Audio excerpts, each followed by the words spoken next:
Good evening, everyone.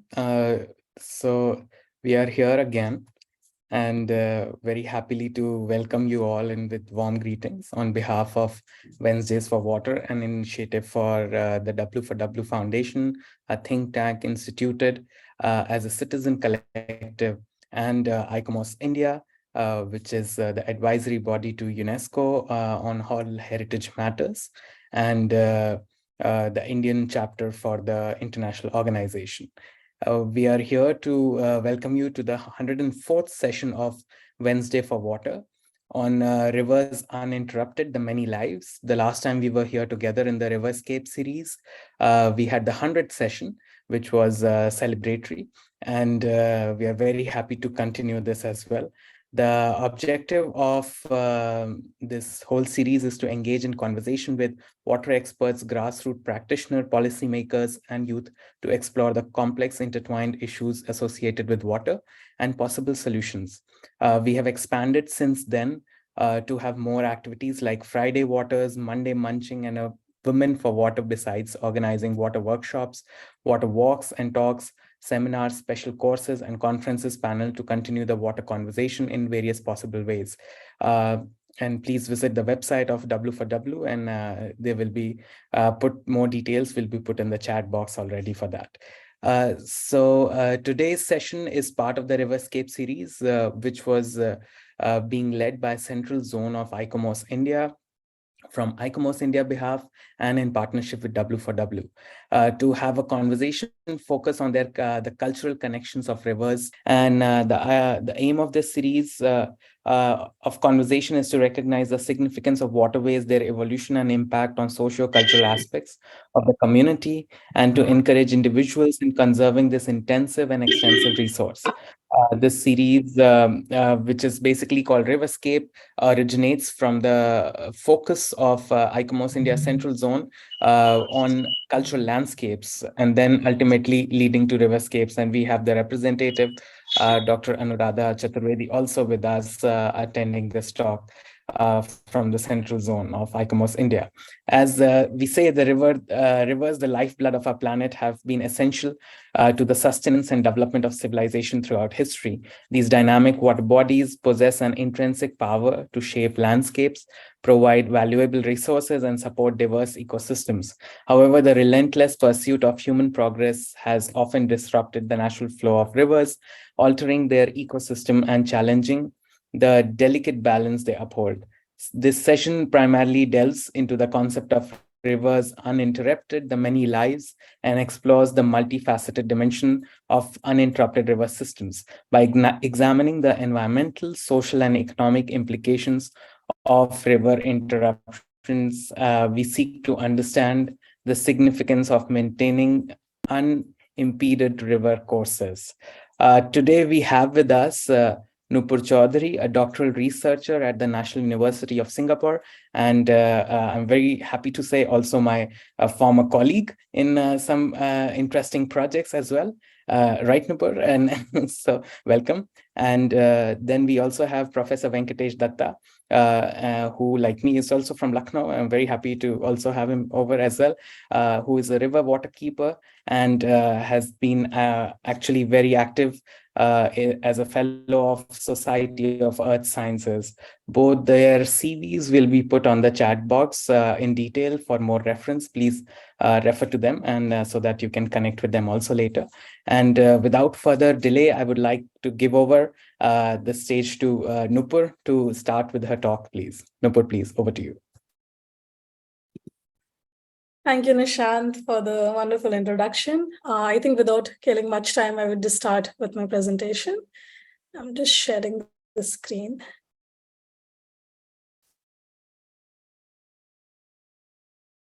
Is it visible? Yeah.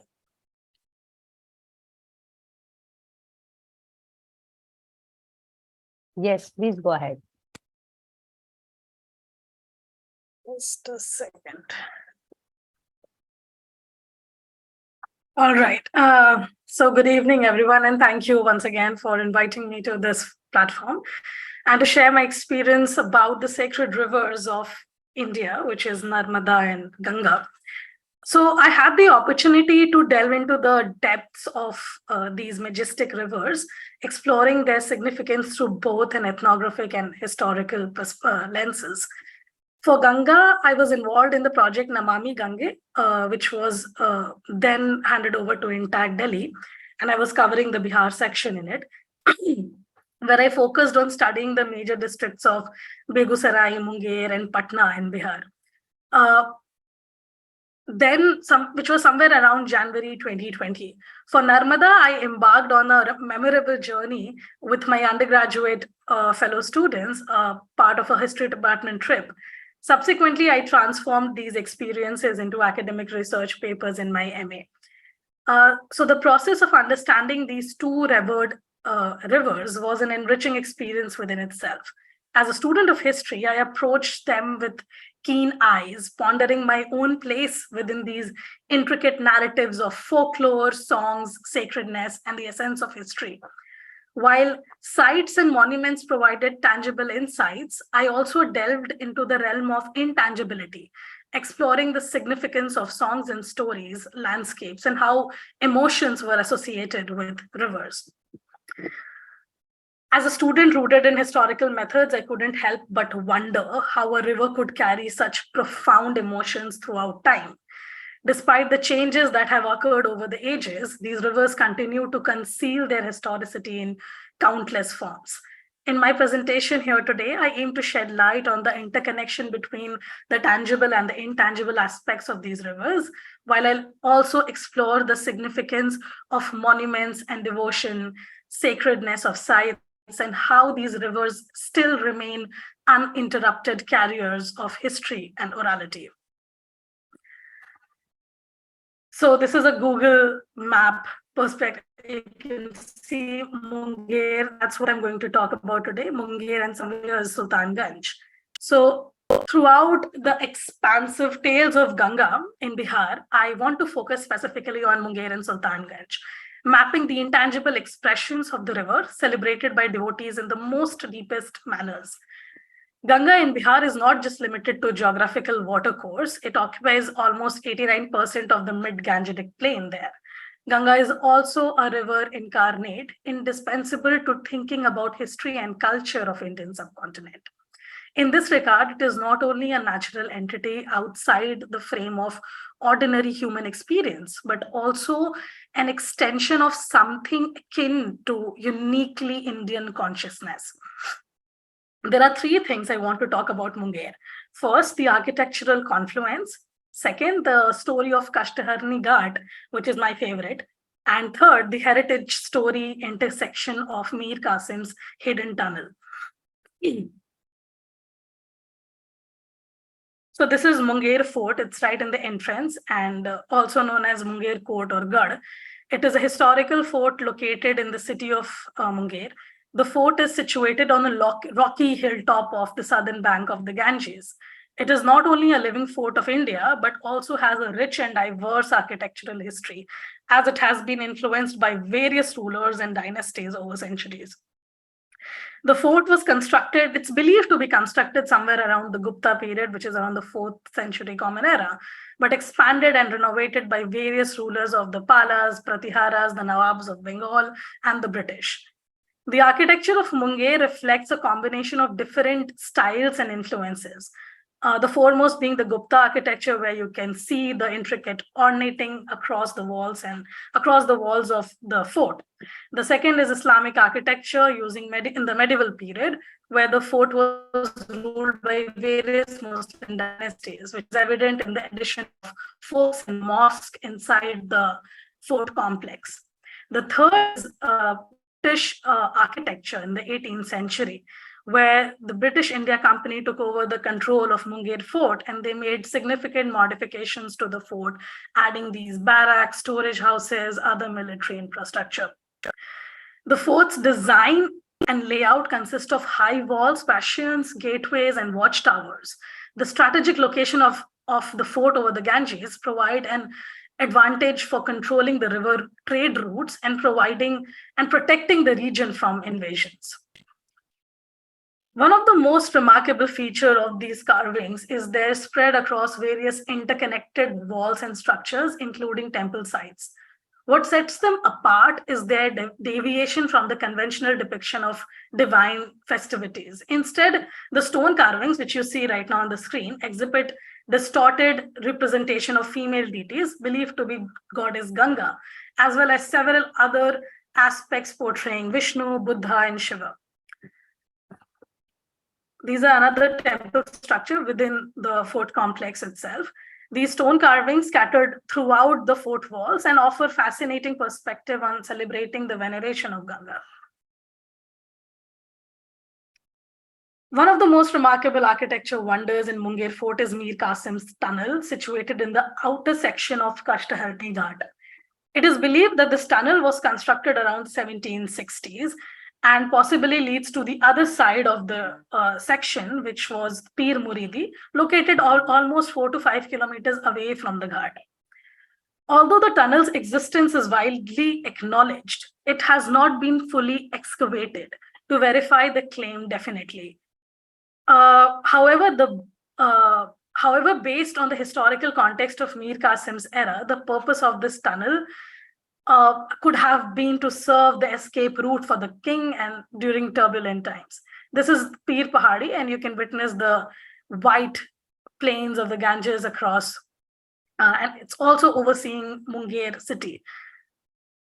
This stands on a hill, providing a vantage point looking at the entire city of Munger, and a geographical feature which lends to the credence of the regional narrative, suggesting that the tunnel might have been built with strategic intentions.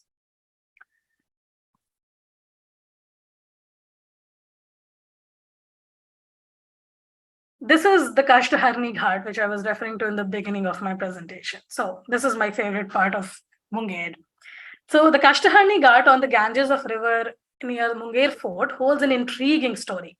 The river is known as Uttar Vahini in Sanskrit, which means northward flowing.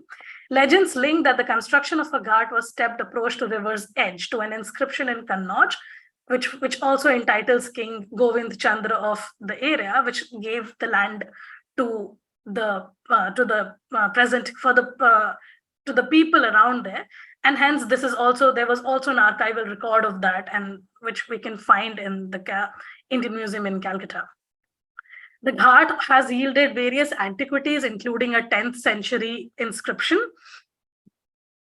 and referring to King Bhagirath and Shiva Temple construction. Archaeologists like Bloch have discovered many other notable sculptures in the same place. The name Kashtaharni also comes from the term, which means anyone who touches this bank is believed to be liberated from all the problems and pains, with the goddess Ganga helping them to transcend the worldly sorrow. So the folklore which I was talking about, this Kashtaharni, you can see the man carrying this huge can of milk. So amidst the many tapestry of folk tales, there exists a captivating narrative that weaves its way through the realms of mystical. This enchanting tale revolves around an unnamed Diyara. Diyara is basically it's a land nestled between the two rivers flowing, and the land between the two rivers is called as Diyara in Bihar. Here, the boatmen embark on a remarkable journey, ferrying vast containers laden with milk, whispering the tales of benign benediction. The whispered legend tells us of the blessing bestowed upon the sacred land by the heavenly Ganga herself, endowing it with a bountiful harvest of milk that surpasses all bounds of abundance. Legends has it that this milk, nurtured by the very touch of the divine, is sublime, excelsior, unparalleled in its essence and taste. Each drop is said to carry the sense of heaven's nectar, infusing those who partake in it with the joy and wonderment. This is an overview of Sultanganj main ghat, where most of the most popular Kanwad yatra, which also extends to a part in Bihar and Jharkhand. So Sultanganj holds a unique importance as the Ganges River changes its course to flow northward here again. So devotees carry this sacred water from Sultanganj to offer it at the nearest Jyotirling in Devghar in Jharkhand. The site delves into the tangible ritualistic significance of the place, where the tangible heritage blends seamlessly, creating one of the country's most prominent Kanwad pilgrimage. At one end of the stretch where pilgrims bathe is the hill on which stands the temple Ajgayavinath Shiva. And on the opposite, Murli Hill, stands a mosque, which I'll show it in the next slide. So these old sculptures, which you see on the screen, mostly Buddhist and Jain, lie scattered at the base of both the hills, reminders of the long history of Sultanganj. British archaeologists differ over the dating and the dating of these sculptures. For example, T. Block said in 1903 that this was somewhere around 17th, 18th century Gupta period, whereas Cunningham assessed them from the early Gupta period. So I wouldn't argue much about the timeline and the situation of these sculptures, the wall sculptures. It is also, however, in the local tradition, the name Ajgayavinath is attributed to Shiva's bow, where Ajgav, which he is said to have given to Rishi Janu as the name, and hence the name comes up. For the residents of Sultanganj today, Ajgayavinath is their Gram Devta, who must be invoked before any auspicious undertaking. The narrative of creating many folk narrative in the region, these stories can also be seen from tangible presence of the deities carved on the hill and the other stone remnants, which I just showed on the screen. With this, I'm going to talk about the next section on Narmada, and here I'll be focusing on, just because these two rivers are massive and there is so much to talk about, so I'm just picking up stories which I was personally very interested into. So Narmada has Amarkantak and the most popular in the Narmada Parikrama. So in the Narmada Valley extending between the Vindhyas and the Satpura ranges, River Narmada is revered as a goddess who holds paramount importance for numerous devotees throughout prehistoric period. The historical significance of Narmada is evident in the history of the oldest remains of hominid skull in the Indian subcontinent, which was unearthed on the banks of Hathnora in 1982. Stretching over for almost 1,312 kilometers along the Indian subcontinent, the Narmada flows westwards, unlike any other river, until it empties in the Arabian Sea through the Gulf of Cambay. It originates from Amarkantak alongside River Son, cascading Kapildhara waterfall and through the rocky terrains and eventually passing through Jabalpur, where the mighty Dhuadhar falls captivate their grandeur. Notably, the Narmada stands as a river with prescribed pilgrimage or parikrama or circumambulation, leading to devotees to various sacred sites along its course. The Narmada Parikrama is a Hindu ritual rite, entails a profound journey of 2,600 kilometers on foot, circumambulating the river in a clockwise direction. In this presentation, I intend to explore the interconnections between folklore, narratives, and historical conversation between these three things which I just highlighted. So I've just showed the section where in Amarkantak, the three fragments of Narmada, which you can see. So the origin story of Narmada encompasses various versions, blending Brahminical texts and folk narratives, each adding its unique twist to the tale. In one rendition, it is said that during the cosmic dance of Lord Shiva, Narmada sprang forth from his sweat and found her abode on Brahmalok. At the same time, no river ever existed on earth, and the gods implored Shiva to send Narmada to grace the terrestrial realms. Consequently, Shiva is often regarded as Narmada's father in many Puranic accounts. However, there are lesser-known legends from a different cultural background, such as intriguing tales recorded by the Gond community from Belgar, and Belgar is a certain region near Amarkantak. One story speaks of a female statue in the Grand Temple that bears a child. This is the Maiki Bagya I was going to explain. I'm going to talk about this specific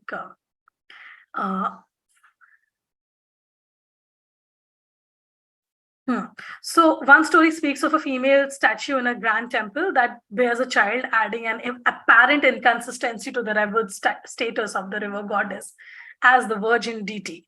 The Goans have their own unique legend, which was dismissed by the Brahminical texts, explaining the presence of the child. According to their narrative, the river goddess, while enjoying herself with her female companions near the Son Falls, permitted certain improprieties with the river god, resulting in her giving birth to a child. And if you observe closely to the picture, at the top end, the upper end of the stone carving has been now demolished. Like, it's not there anymore. This legend seems to be derivative of the Brahminical tale and considered a later invention. MS, the sacred aura of Maiki Bagya, which overlooks the vast expanse of Vindhya forest, another narrative of goddess Narmada unfolds. Here, she is portrayed as a playful young girl, frolicking with her female companions in this serene haven. These diverse and captivating stories add layers of depth and meaning to the revered Narmada River, reflecting the cultural tapestry and oral traditions. These monuments, which has been scattered around in Amarkantak, the monuments and temples bear witness to the rich tapestry of the stories woven around the sacred Narmada River, intertwining tangible and intangible realms in mesmerizing manner. As the monsoon season arrives, the Shiva Temple, which you can see on the screen, becomes a stage of captivating spectacle. According to the local folklore, during the peak of rainy season, the temple sanctum gets filled with water from Narmada River, signifying her arrival at her father's abode. For 10 days, the temple remains immersed in the sacred waters, and it is precisely after this period that the river naturally recedes, flowing out of the temple sanctum. This fascinating blend of popular narrative and historical heritage sites epitomizes the essence of human devotion and the intricate interplay between myth and reality. The tangible architecture stands as a testimony to profound spiritual significance bestowed upon the Narmada River, perpetuating the stories of devotion and reverence that have enriched the lives of countless devotees throughout ages. This is the same temple and the white temple which you see across, that is the Narmada Kund where the water is collected. This is the last section when I am talking about Narmada Parikrama. The term Narmada Parikrama refers to pilgrimage along the banks of sacred Narmada River. It entails a full circumambulation of the river from both banks, covering almost 2,600 kilometers. The pilgrimage is very popular amongst the inhabitants and also the people who follow certain Hindu rituals. According to the oral tradition, the sage Markandeya is believed to have been the first person who completed this parikrama, but there is no solid reference because it was not referred in Narmada Panchanga, which is the main primary text to understand this parikrama. Srimad Pradakshina also refers about it, however, in very fragmented manner. Undertaking the Narmada Parikrama requires a humble approach, and pilgrims are expected to walk barefoot across the river. Now it has turned into a totally different Narmada Pradakshina, which is people are also going around in helicopters and kind of making it a whole different travel experience. The Narmada Parikrama is believed to be highly auspicious for the pilgrims as they encounter numerous tirthas during their journey. Each tirtha bestows various blessings upon the pilgrim and hence providing them a prescribed rite for each tirtha without much devotion they have intended. So I'm concluding this presentation, I would say that it is pertinent to offer the audience a contemplative query that how do we situate our own positionality within these unfolding historical events under consideration?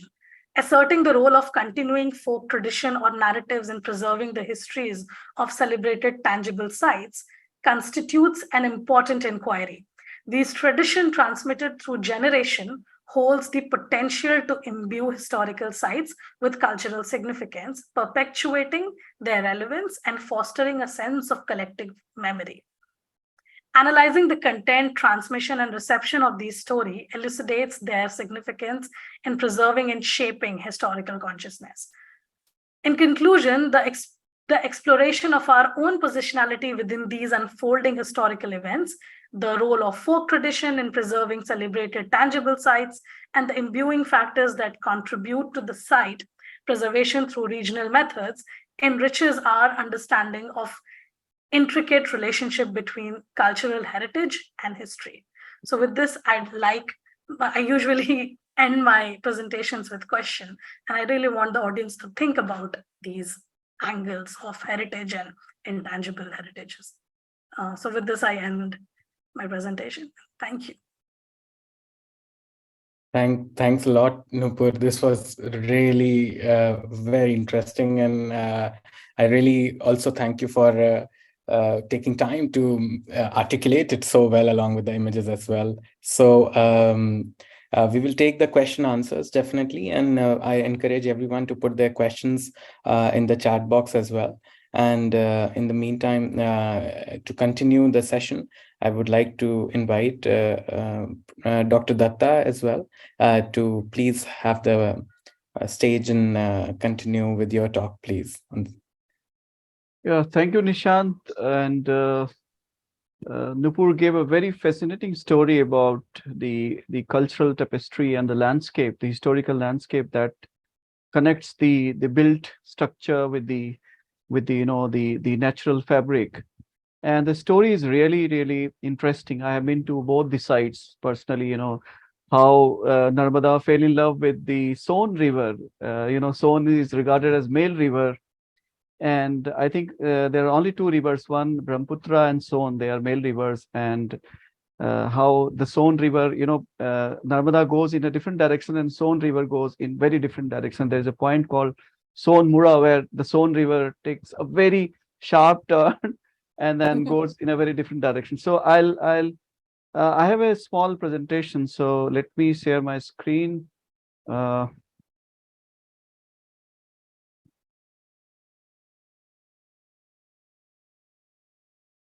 hope you can see my screen.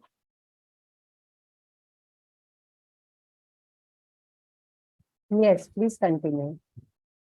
Right, video panel. Yeah, so basically, I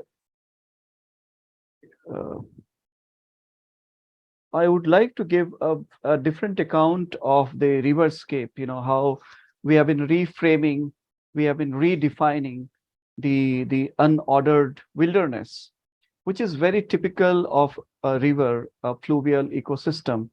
And we are now, we are trying to convert these unordered wilderness into more of a designer builder ecosystem, which we want to control with our power, with our infrastructure positions, and the role as the enablers and urban local bodies. There are many schemes are coming up which are trying to reframe the fluvial landscape. To just give you a fluvial, the sense of fluvial memory, this picture, if you just remember the last week's flood that created havoc in Delhi, and most of the floodplains got inundated. If you see this picture, this is the Red Fort here, and this is the old course of the Yamuna River, and this is the same site where you see this is the ring road. So just imagine the entire ring road came onto the active floodplain of river Yamuna. And now today we are blaming the river or the flood that this river was part of. The floodplain was fragmented, and we constructed colonies after colonies on the floodplain. We created the concrete infrastructure on the flowing pathway of the river channel. And we have been responsible for contributing towards the mega floods that are coming, in our landscape, in our cities and towns, and and that historical that mega flood essentially is man-made.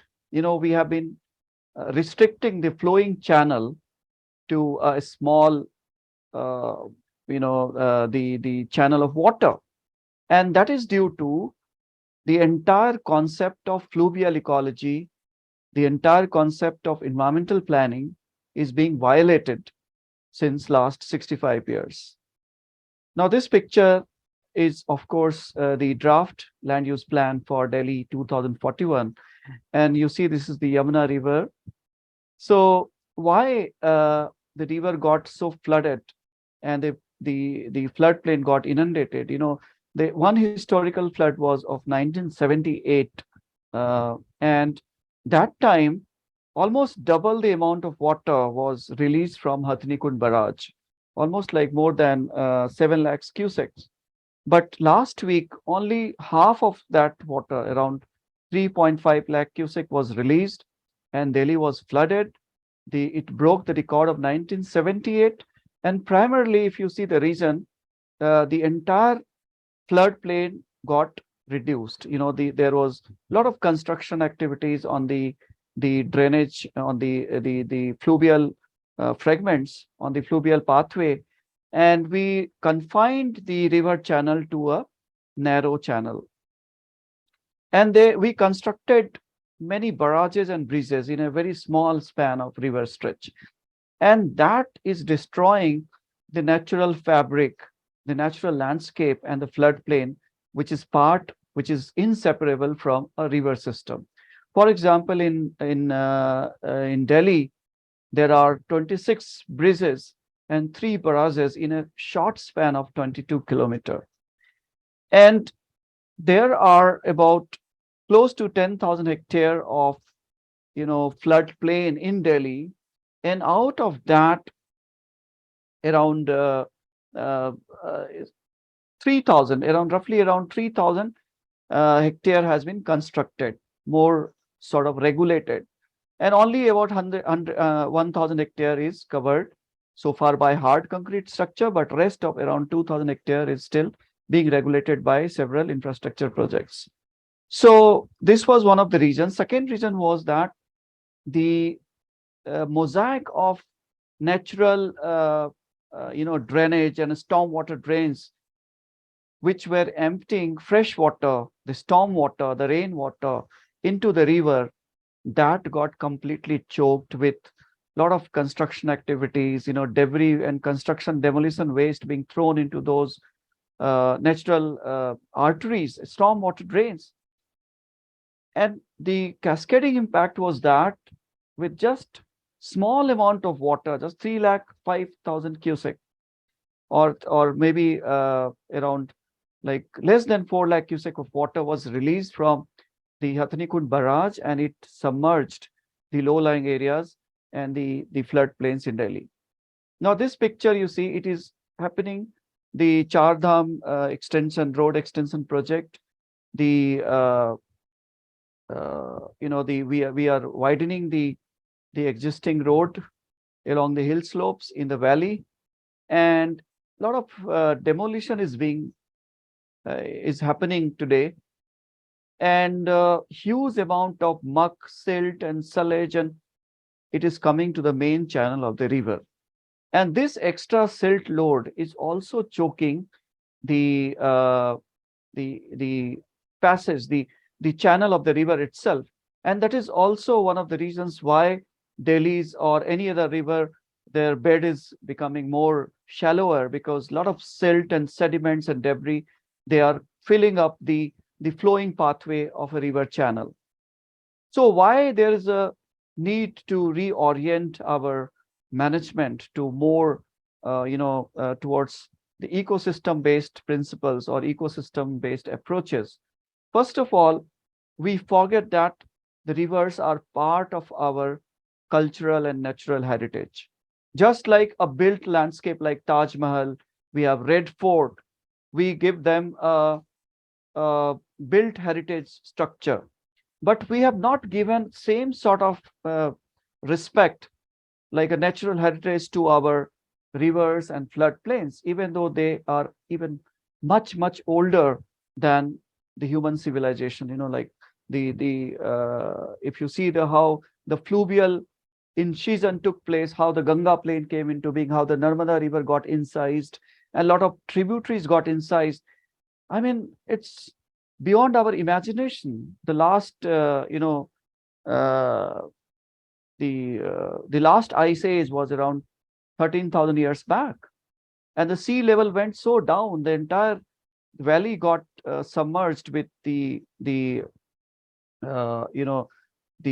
snow, and that slowly it started receding, and there suddenly the river got into action again, after the last ice age. So most of the floodplains that we see, most of the ecosystem that we come across, the rivers, they have taken thousands of years to establish, and they have established themselves due to seasonal cycles of overflows, that is the high uh, floods, and the dry spells or the droughts. So both droughts and floods, they are part of the natural cycles, and they must be respected, because it is due to those seasonal, overbank flows and the dry spells that the entire ecosystem evolved. Thirdly, the freshwater ecosystem is one of the most productive ecosystems that we have today. All, flora and fauna that inhabit our aquatic ecosystem, they are quite unique. So we need to protect, preserve them, and find out why their habitat is getting degraded by this human-built landscape, which is coming, the hard infrastructure is coming on a soft floodplain. Fourthly, the groundwater, which is being forgotten from the entire discourse. Rivers also need groundwater, and it is the groundwater that sustains the river flows in the dry season. There is a what you call the flow continuum, the entire base flows, the flows which is coming from aquifer.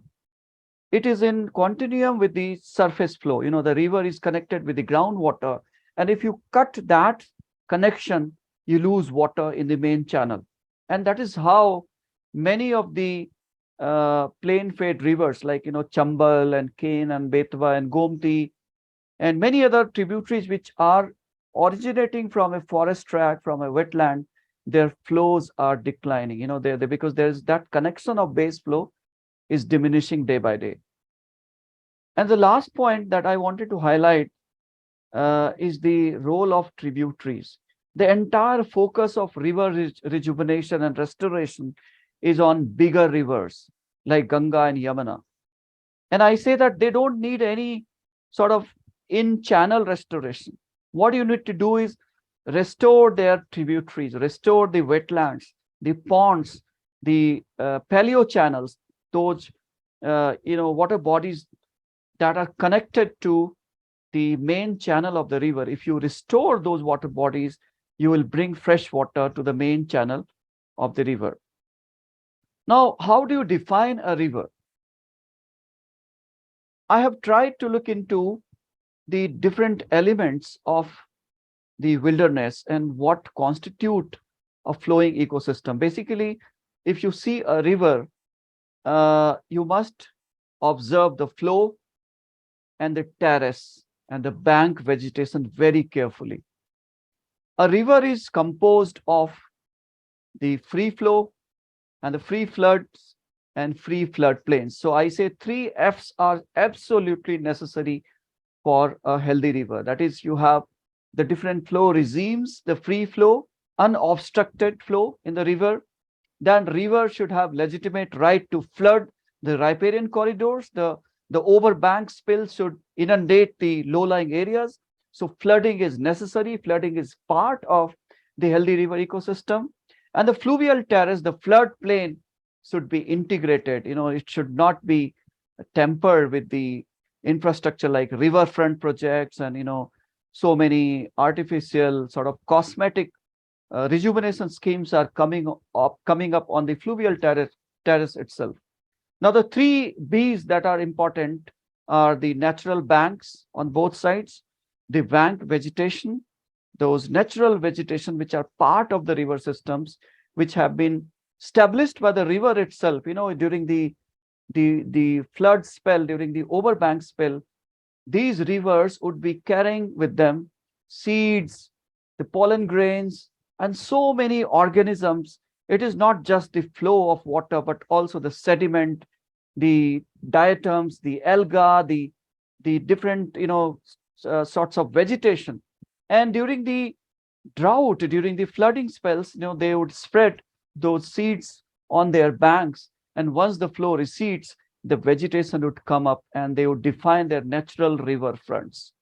And the last B is the base flows that I have already talked about, the connection of the groundwater with the surface water. If you lose that base flows, the connectivity, rivers become influent. That means the rivers would give water back to the aquifers, not the aquifers would contribute to the flowing rivers, that is the affluent rivers. But how planners and engineers, they see the floodplain? They see floodplains as an sterile object. They think that it is not giving any tangible infrastructure. It is not giving any monetary value. And they reject what the floodplain is naturally designed to do. So they reject the flooding behavior. They reject what the floodplain ecosystem can do to the entire, the river basin. Now, this is the cross section of a river. You just see the main channel, but you forget the connection of a river channel with the forest buffer, with the wetland, and the entire floodplain connectivity. So we talk about connectivity in the 3 dimensions, the lateral connectivity, the longitudinal connectivity, and the vertical connectivity. Lateral is with the floodplain on both sides of the river. The vertical connectivity with the groundwater, the main channel, surface water with the groundwater, and the longitudinal with the flow continuity with the entire tapestry of the flowing river ecosystems.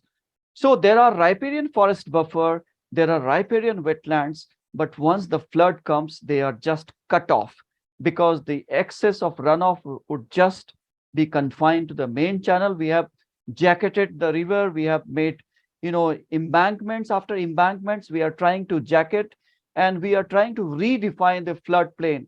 And some of the rivers like Gomti in Lucknow, recently there was an order to redefine the floodplain, and now it is sadly just 50 meters from the bank. So even that is being done by the planners and engineers, forgetting what implications would have on the wider, restoration objectives.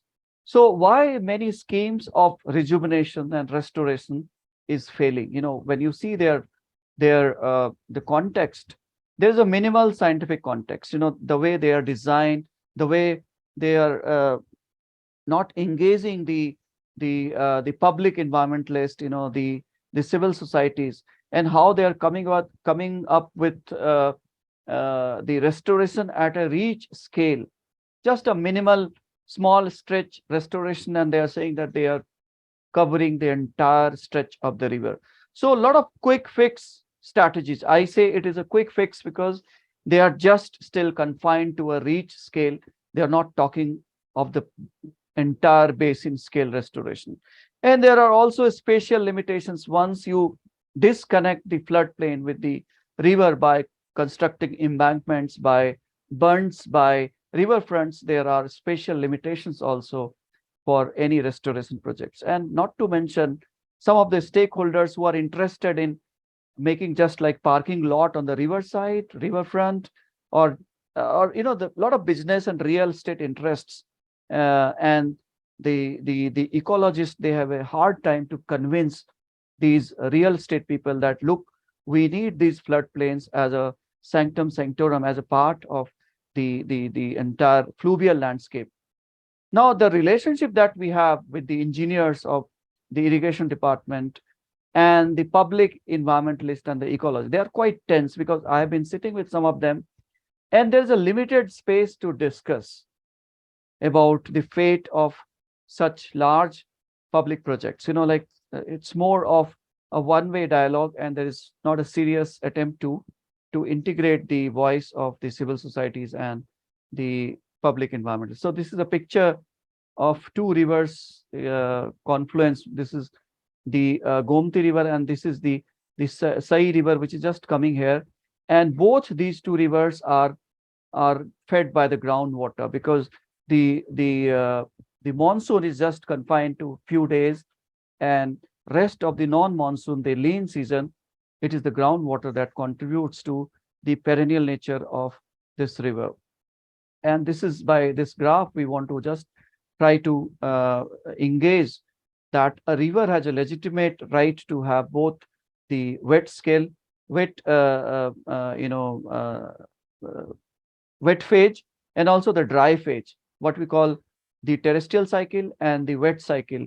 And it is during the wet cycle that you have the fish spawning and the river floodplain nutrient transfer is happening. Then there's a rapid growth of aquatic flora also. But when you go towards dry season, there's a maximum phytoplankton production. There's a vegetation regeneration. So this sort of flow heterogeneity, the flow continuum in different magnitude is required for healthy river systems. And that is how we define with the flow multitudes that it is not just the base flow or the subsistence flow, it is also the overbank flows, the floods, the periodic floods that we have, the 25-year floods or 15-year floods or 10-year floods, and also the periodic high flow pulses. So river is not just confined with one sort of flow packet that we are now doing. We are just releasing from a barrage, from a dam, a static flow, and that would be maintained for a certain period. So even the flow is being man-made, it's being maintained by hard infrastructure. So when we did this river expedition, we went from headstream to the confluence with this Gomti River, which originates from Pilibhit and it goes to Ghazipur near Varanasi. So after 10 days expedition, what we came across, like we had our mobile lab, we had our satellite lab, we had our water quality lab, but actually we tried to define the living river systems, the connecting the culture and the ecology. So we said that if we want to preserve the living rivers, you have to have the Nau Sanskriti, the restoring the boat culture for navigation, the Gaon Sanskriti, that is the restoring the eco-village concept, and the gendered discourse around the water, the fluvial restoration, Nari Sanskriti, and the Kachua Sanskriti, the turtle, which is at the higher food chain. And if you restore the turtle, if you have enough turtles in the river, so you also have the lower aquatic animals, they also thrive and survive very well. And the sacred groves, the forest cover around the watersheds, around the fluvial landscape, the Vat Sanskriti. So we said now Gaon, Nari, Kachua, and Bhat. If you connect all these 5 things together, your river would be flowing with life, with maintaining her natural cleansing capacity or the self-restoration capacity. So I will not take much time. I will just go through some of the pictures that we are trying to restore a river, a river which is now called drain. This is the Gomti River, and what you see here is the Kukrel Nala now we call, but basically it is a river. So what we did, we just closed with hard cement riverfront at the outfall. So this is the Kukrel River and this is Gomti River, but this was just after the riverfront.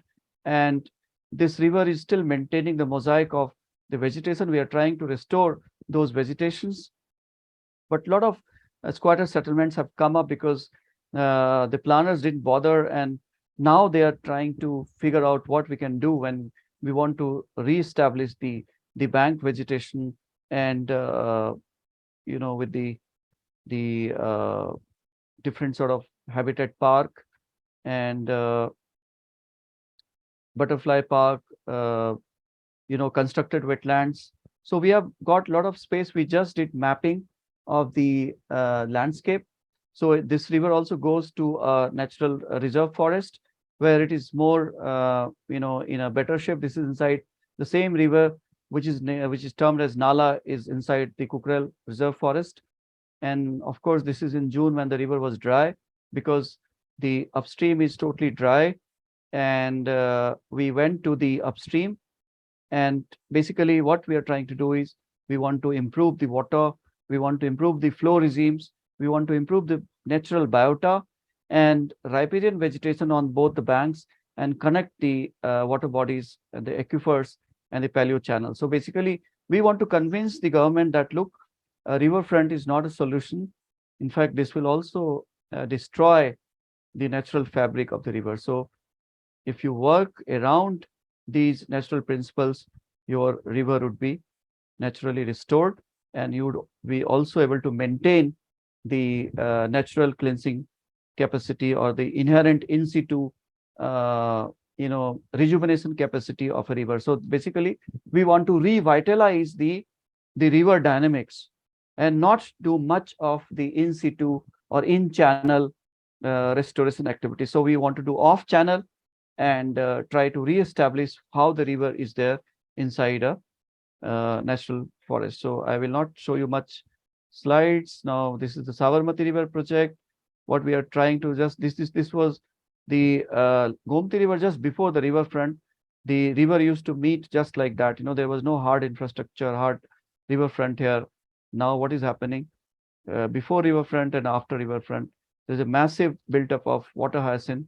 Again, I took a lot of pictures from my drone and before the riverfront, and the changes, of course, you can see before how it looked like and now how it is looking like. It's complete carpeting with the water hyacinth and vegetation. So once you have this concrete riverfront, you lose even the entire mosaic of habitat, mosaic of the natural vegetations. So this was how the river was straightened and converted to a straight channel where the river was meandering.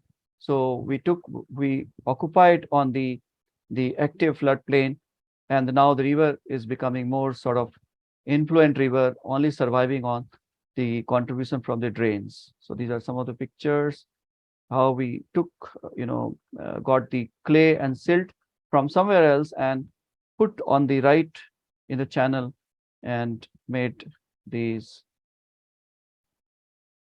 So basically, I want to come to the concluding part of my presentation, that we have to consider those fluvial ecosystem as part of the entire living ecosystem, and the river restoration efforts should take this into account. Riverfront development should be only based on the ecological designs on a very small stretch, just like ghats, historical ghats, like what she showed in her slide, like Kastarni Ghat, or what we have in some of these smaller segments. We have only the access to the river for bathing and other cultural and religious rituals. Similarly, we should do only on a small stretch, maybe just revitalize, restore the historical ghats, and that's it. And the natural banks of the river should be protected, and that's it. So I would close my presentation here. Thank you so much. Thank you. This was really wonderful. I think Mansi ji also agrees on this, that to have both of you together in this narrative back to back, I think it showed that how it started with the cultural connect and the social connects and the narratives, the stories around it, and how we are looking at the future of our rivers, which is extremely disturbing from these drone imagery and also the data you shared. Because if this is how, I always tell a lot of people who visit Lucknow, often ask me to take them around historical Lucknow, and then I always have to tell them, imagine there was no bund. You have to imagine this, because nobody is able to understand the connect of all the historical fabric with the river, because there is a huge bund which has tangibly separated all the river from the fabric, which was actually originally the case. And normally, even all these old photographs and paintings where we have these beautiful floodplains, and always you see them acres going, and then you start seeing temples or mosques or residential areas, and then suddenly the monster of Sabarmati development, which I think we have discussed in previous talks, also came up, and then this model got into fashion. And I remember also in our architecture college, several of the seniors taking up Gomti riverfront development as their thesis project, and obviously in this desire to build and make an impact, they ended up just building the whole thing up, which was totally against the whole idea of the river and the fauna. So I think this is really, really an interesting talk to connect. To understand also the whole both aspects. And Nupur, we have a question from Ms. Deshmukh for you, which says that, is it possible for you to compare the tangible and intangible story of Narmada and Ganges through your study? Certainly, that's what I tried to present in my presentation. If there is a story, there has to be a presence. That's how I look at it.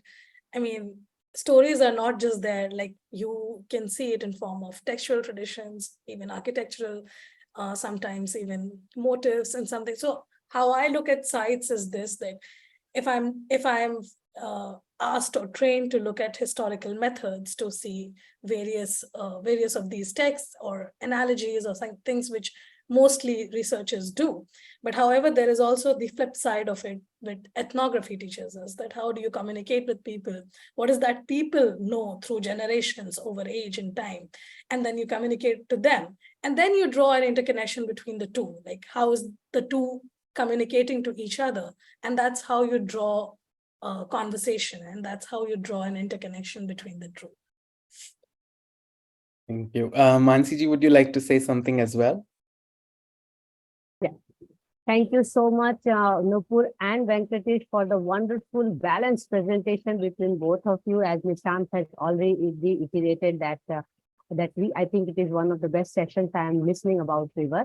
My question to both of you, for that matter, and it is linked to a recent conference which I was there, and I heard a scary news that we will be having very soon 100 riverfronts in the country, and it was discussed in Gandhinagar in my state and U20 event. And to my, shocking surprise, that all those people who are discussing are heading some of the leading planning firms and, decision-making firms in the country.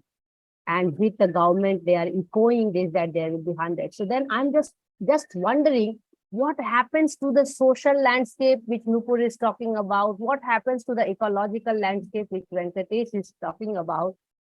Are we recreating new history for future, or we are actually not going to discuss Sabarmati as, it is going to be history at some point in time. How are we going to discuss river in future? So it's just a utopian thought for me, and it is a scary thought in my head that in 50 years from now, how are we going to define rivers? So I will really appreciate if both of you give just a line or two definition of rivers 50 years from now.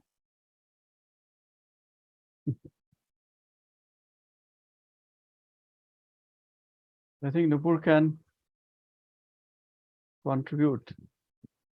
I think, I've often questioned this thing to myself, that how the generation today is going to look at these things 150 years from now. I think I'm not much an expert into constructions and buildings and stuff, but I certainly know that the way history is being studied in today's time is extremely problematic. The way I look at it is definitely, certainly very problematic, that how students are trained to look at these, sites, or how is that you are communicating that kind of idea. So that's why I always question this aspect of your own positionality in the current time. Like, how do you look at these historical landscapes or even stories in the time where you stand, rather than digging into these past records and everything? Surely that's important, but then how is that you're going to contribute into something that, relevant? So, also, I remember that Nishant, in one of his talk in a Hindi newspaper, I'm forgetting, but he said something very remarkable, that how sustainable architecture is important, that the government policies have to understand the resources which we are using today in building is not as solid as what it was used 100 years before. So rather than wasting things, we should learn to, use these, solid products which was there from the past. So I think this kind of education of sustainability becomes a very important thing in today's time, that how are we making courses and teaching students to preserve these things. Yeah. Yeah, I think she's quite right. The kind of orientation, especially the academic orientation we are having in our institutes, the entire narrative of riverfront, it came from Gujarat and from even institutes like CEPT and all. Uh, the planners are not giving the other side of the built landscape, the resilience, how the resilience of a concrete structure would threaten the natural resilience of a river system. Rivers have been flowing for millions of years. The age of Ganga, if I tell you into millions, you would be shocked, because I know this evolution of Ganga is linked with the upsurge of Himalayas and how the Ganga plain came into being. So imagine the historical landscape, the fluvial landscape, which is so old, and the resilience, the flow behavior, the biota that has evolved with the river, with the flowing channel, that is just being wiped in one shot, just like 30 years. Like when you design a riverfront, maybe a 40-year cement would start crumbling those all infrastructure, and such ugly infrastructure on the fluvial landscape. So I really fail to understand why in this country we have experts and the planners, like we produce so scholarly persons, researchers, but still that discourse where the ecology takes the prominence, that is not going into our curriculum, that is not going into our planning, that is not being mainstreamed into the urban development discourse. So river is seen as an urban river. There's also a new fashion of calling river as urban river. The new departments are coming up. Urban river management is being propagated. It's being copied from Western countries. We are a tropical country, and our rivers are tropical rivers. It swells during monsoons. So why we should take an elite approach and fragment river from upstream and downstream and just say that this 20-kilometer stretch is urban? So I have an objection with this entire narrative of even river management, of urban river, and like city river alliance or something like that. So many things are coming up. The funding is going on, huge money is going channeled towards the urban river and trying to fragment the river from its historical past. So I don't know. I don't have any easy answer, but I think there's something is wrong with the way we design our curriculum, we teach, and there is a epistemological crisis. The epistemic, what you call the ontological and epistemic crisis. Thank you. Thank you. Actually, I think also because we already call historical rivers as Nala. So there is already a precedence of this practice where Nadi became Nala and it is known as, now it's like a sewage carrier. Actually, it's like a sewage stream. Hyder Canal in Lucknow, for example, is a serious mishap. And there are several such examples, of course, but there's a question as well about it is being asked that by Mr. Vasant Kumar, how about river basins interconnectivity for diverting flood water? Do you like to take it up, Professor Dutta? It's like mixing two blood groups. So every river is unique. Every river has a very unique topography, fluvial geology, and the flow characteristics. So if you try to mix two groups together, then there would be a lot of reactions. The nature has designed the landscape in such a unique way that every river is also very unique. The landscape is unique. So, and this question, the entire concept of interbasin water transfer is based upon the principle that some river is deficit river and some river is over, surplus river, which is also a wrong proposition, because a river is not a deficit river or overflowing, because that river basically is designed to carry a lot of silt and sludge. Otherwise, how your delta would come into being? The entire the Bengal Delta or the Sundarban Delta came into being because of the sediments carried by the Brahmaputra, Meghna, and the Ganges, the Ganga.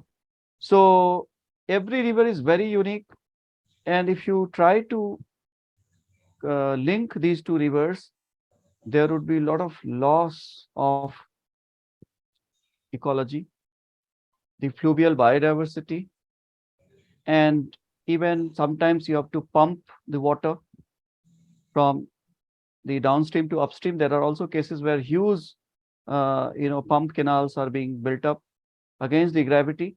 So that is also not good. That is against the natural principles. So I don't think that this is a wise idea of, linking two different systems which are working on a different footing, like very different river basin, very different sort of, systems of tributaries and all those things. Yeah. Sir, could I, if you don't mind, could I ask? Yes, please. Sir, as you said, each river has its own qualities and quantities. But isn't it better? Already, Government of India had proposed and spent crores and crores of rupees in studying this inter-river basin connectivity. Isn't it much better? Because nature has its own way of blending itself, whether it has its own qualities and quantities and contents and other things. But it is actually creating havoc by flooding. And also the same river, as you mentioned, with the same qualities, continues to flow zone after zone, and flooding and devastating effect. And ultimately it is dumped into the sea. Don't you think it would be a good thing to experiment at least one part of India where there's flooding and paucity? See, already we have so many canal projects that bring water from one river to another, and it's been happening from British time. We have the large Sharda system in UP, and UP has a network of 75,000 kilometers of canal network. Nowhere in the world you'll find such intensification of canal. So already water transfer is happening through canals in a, we allocate water through canal, like you have Eastern Yamuna Canal, Upper Ganga Canal, then Yamuna Canal, and that water is going to different basins. So that experiment is already happening. But in that process, we have over allocated rivers water.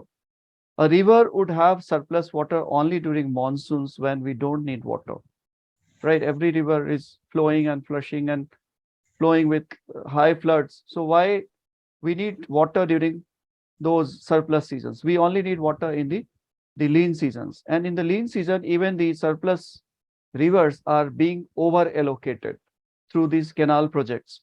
So such linking would further overburden these national systems by over allocation, because you need to allocate that much of water through canals, which is already happening. And secondly, the nature has designed, you said that why not do this? Let it be done in a natural times cycle, let the there are many tectonic events, during the tectonic events, some rivers are also being incised. I know of some rivers which came into being due to earthquakes. So nature has its own way of making a new fluvial channel, and that is happening in the geological time scale.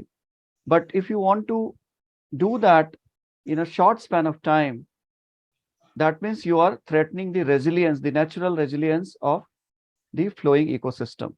For example, if you want to connects two rivers like Ken and Betwa. And both these two rivers are water deficient rivers. None of them are water surplus rivers. Both of them originate from small forest. But to link, you need to develop a sort of storage, because you need to harvest that flowing stock of water for many years. Then you will have a dam, and that stored water would be released into packets. So that flowing regime would be more like a controlled regime flowing. You would discharge water based upon your needs. So entire flow heterogeneity, sediment transport, riparian connectivity would be lost, and we would be threatening the entire human civilization. So I don't think it's a good idea. We should have a precautionary principle. Already we have so many canals, so many interlinking projects are happening through the one river with the another river. I know Gomti River because Gomti River also gets water from the Sharda system in the lean season. Around 150 cusecs of water is released during lean season, and that's order is there even during the British time, because I'm going through the Gazette here, British Gazette here, and there is a mention that during the low flow season, the water needs to be augmented, and that is being done through a canal. So I hope I have answered your question. You are right, sir, but was not Government of India aware of all this?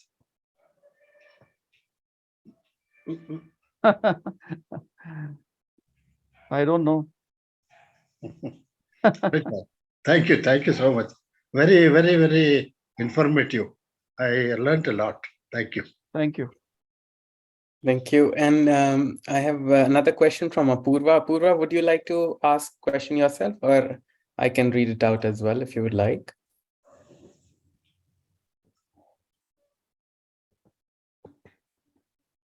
Okay, so I'll read it out. How can we develop river banks balancing both ecology and urban development?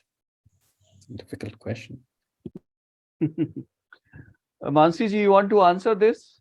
It's real. Don't develop. Yes, I would. Yes, I think Nishant knows me very well. I am a proponent of redevelopment, to be honest. But I think there are possibilities of doing a balanced kind of development where we can still have a human interaction with the water. The funny side is with river fronts, we are losing the human interaction with the water, which used to be there where cattle and humans used to be right inside the river, and now we just go at the side of the river and we watch it. And funny thing is, in Sabarmati, you don't even see it when you are driving, by the way, because there are huge walls. So I think it's the fraternity who has to really work with some common sense and conscience to design and develop little bit of concrete and hard paved structures. I will not really object to it if majority is, respected from the riparian way or the ecological way. Because unless and until we allow human interaction with the river, we may actually end up in more problems. So I am not completely in the side of keep people away from the ecosystem, because that is never going to work. But how much to interact is definitely a design exercise. Give me a project. I mean, then I'm going to do it. I'm not getting those 100 crores and 400 crore projects in my kitty. Then how will I do it? So it's also, I think the people who are grabbing those big money and big projects, they have to use their head a little bit better and a little bit more sensitively to engage many of us who are thinking in those directions. And I'm sure there is a way out. I can design it if I get a project, but if I just do a project and there are no takers, I don't think we are really going to implement it. I am completely optimistic that there is a possibility to do a development along the river as well as really have an eco-sensitive zone. And we have examples from across the world. We don't have to go out of this planet, I mean, I can take examples even from pan-Europe, Japan, and even in, New Zealand, we have seen many examples, Africa, South America, even for that matter, America, we have examples where they have done wonderful, balanced development. And the thing is, if you are really wanting to do a hardcore development, as Venkatesh, you rightly mentioned, on urban Riverscapes, then for God's sake, use the money more judiciously for the entire river. So I just finished 2 papers on Sabarmati on water grabbing and land grabbing, where Sabarmati river is now considered only 11 kilometers of river, which is in Ahmedabad. But what is happening to 370 kilometers of the river? Are you spending the same amount of money for the rejuvenation of the river? Then automatically we start talking about river as a whole. Let us get rid of the urban river. There is nothing like urban river. It's a one river where we all share with different land uses. Please give me a project. I will show you how we can do it. And I think we are here, 4 people, Venkatesh, Nishant, Nupur, and me. We can do it. A wonderful job for a riverfront. Even if riverfront is required, there is a way to do riverfront. So I'm very clear on about it. Thank you. Yeah, so this has been a very interesting session. If I can take the liberty of wrapping up a little bit, because we are a bit out of the time. And Nishantji, yeah. one last. This is not a question actually. Yes, sure. Thanks, Venkateshji, for clearing my doubt, because about linking river basins. I was worried when I heard it about 15 years ago that there is a proposal for this. And I was always worried about, and the talk was between Ganga and Kaveri. That was a huge, and I was always, because Ganga is Vaishya Maili. And I was worried about dead bodies floating and coming all the way from Ganga to Kaveri. Anyway, this is a good. Thank you so much. Thank you. So, so on that note, I think with the really thank to both the speakers that you expressed, and you really elevated our understanding about rivers, their linkages to society, culture, and current ecology, and the planning disasters which is happening right now. So, so I think to wrap it up, I would really like to thank you both, and also thank WforW Foundation for giving us a platform also to have such a talk, have such a free discussion as well. And we will also take the minutes of it, and we will also try to make it into a publication, hopefully working on a joint publication with the WforW and ICOMOS India monograph, where we can put all these thoughts together and come up with very concrete recommendations in the end. I think, Mansiji, we have to put our head together for those recommendations from the, and I think it could be an interesting, as people who are going against the tide, we'll keep doing most of what we can do and keep talking about it. I think discussion is empowerment, and it allows a lot of transparency. If we don't have transparency, how do we even envision? And here in Europe, actually, they are trying to bring back rivers. Earlier, they made them nalas, they covered them, made roads on them. Now they are taking away the roads. Now they are rejuvenating the rivers. So this whole process of us trying to catch up with them, I think I'm hoping also in 20 years, we will also start undoing what we are doing. And hopefully, if we don't stop already, and we try to bring back the rivers to the original state as they deserve to be. Thank you very much. Thank you for the session. I think WforW would like to just announce the next session as well. Mansiji, I'll hand it over to you, and thank you, everyone. Thank you, Nishant, and thank you so much for coordinating this series. It has been a wonderful series ongoing. And also thank you, Venkatesh and Nupur, for really giving such detailed insights on these mega rivers of the country. From WforW Foundation, we will continue our water conversations towards water conservation through Monday Munching with Women for Water, Wednesdays for Water, and Friday Waters. And we look forward to having you next Wednesday and the Wednesdays to come. In the 4th coming Wednesdays for Water, which is July 26th at 5 p.m. IST, do join for a discussion on negotiating the non-negotiable, a journey of reconstructing green for a water-secure Gurugram. And this will be moderated by Fauzia. And in the next Friday water session, which is just a day after, which is July 21st at 5 p.m., we are going on with our thesis club, which is also happening once in a month. And we have Priyank Samagra, who is a professor as well as a PhD scholar, talking about accountability of municipal water services. And you will get to see the links of joining the sessions on our website, and it is also on the chat box.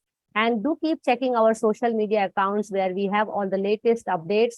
And we have near 200 video conversations which are available on our website for everyone to really refer to, as rightly mentioned by Nishant, that water conversations are extremely important and the least we can do to really look forward to it. And I'm sure in our lifetime, we are going to see this undoing of rivers, and I'm really, really optimistic about it. In fact, when we are doing so much of development, we are getting employment, and in undoing, we will require more employment and more youth to engage into this. So why not from today? So thank you so much, all of you. Please take care.